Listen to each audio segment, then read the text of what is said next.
मोनसे सिन्ता आरो साननाय बियो दिनै जागायजेनदों। रौता बियाबनि आन्दाराव थानाय आसामनि जि थार्ड ग्रेड आरो फर्थ ग्रेड, बे थार्ड ग्रेड आरो फर्थ ग्रेड जि साकरि, बे साकरिनि थाखाय 10 दिननि थाखाय फ्रि कचिंनि मोनसे बेबस्था खालामनाय जादों आरो बिनिनो दिनै जागायजेननाय सान। बे जागायजेननाय सानाव 100निफ्राय बारा जि केन्डिडेट, बे केन्डिडेटफोरा फैदों आरो जोंनि गेजेराव गोबां केन्डिडेटफोरा अनलाइन एप्लाइ खालामदोंमोन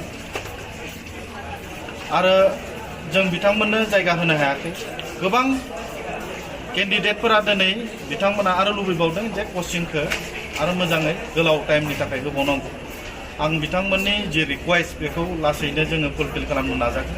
आसा खालामदों दिनै जाय छात्र छात्री बा जाय केन्डिडेटफोरा बाहाय थार्ड ग्रेड फर्थ ग्रेडनि थाखाय कचिं खालामनो फैदों, बिथांमोननि जिथु साननाय आरो बिथांमोननि मिजिं बियो जाहाथे मोगथां महर मोनो, आं बेखौनो इसोरनिसिम आरज गाबो। आरो जाय छात्र छात्री बा केन्डिडेटफोरा फैगोन, बे कचिं लागोन, बिथांमोना जाहाथे जोबजासिम मोजाङै बे कचिंखौ लाफुंगोन, आं बेखौ बिथांमोननिसिम रिक्वेस्ट खालामदों आरो आसा खालामो जे जोंनि रौता नैबे समस्तिनिफ्राय गोबां केन्डिडेटफोरा जाहाथे थार्ड ग्रेड फर्थ ग्रेडआव माने उथ्रिसार जानो हायो, आं बेखौनो मिजिंथियो। बेहाय गुवाहाटीनिफ्रायबो ट्रेनार लाबोनाय जादों आरो जोङो बाहाय लकेलनि माखासे ट्रेनार जायफोरा बेबायदि फोरोंखाबाय थायो।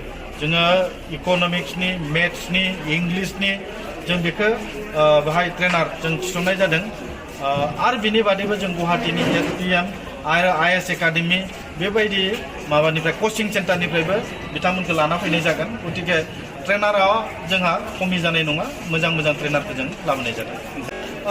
जों अनलाइन बेबस्थानि गेजेरजों होदोंमोन फ्रि कचिंनि थाखाय आरो जायफोरा मिथियाखै, जायफोरा दा अफलाइनाव मिथिबाय, जों अफ खालामना होनाय जाबाय। खारन बिराद स्टुडेन्टफोरा अनलाइनाव एप्लाइ खालामदोंमोन, जों जायगा गैयिनि थाखाय 100 जननि बारा जोङो खालामनो हायाखै। बेखायनो जों नेक्स्ट लेभेलाव जेब्ला कचिं होनाय जागोन, बाहाय जोङो एसे गुवार लेभेलाव कचिंखौ होनो थाखाय सिन्था सरसा खालामनाय जादों। बाहाय रौतानिल' नङा, बे माखासे माने केन्डिडेटफोरा रौतानि बाहेरनिफ्रायबो फैदों, जों बिथांमोनखौबो एक्सेप्ट खालामनाय जादों।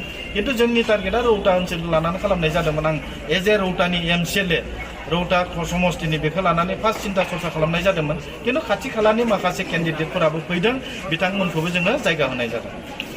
Thank you.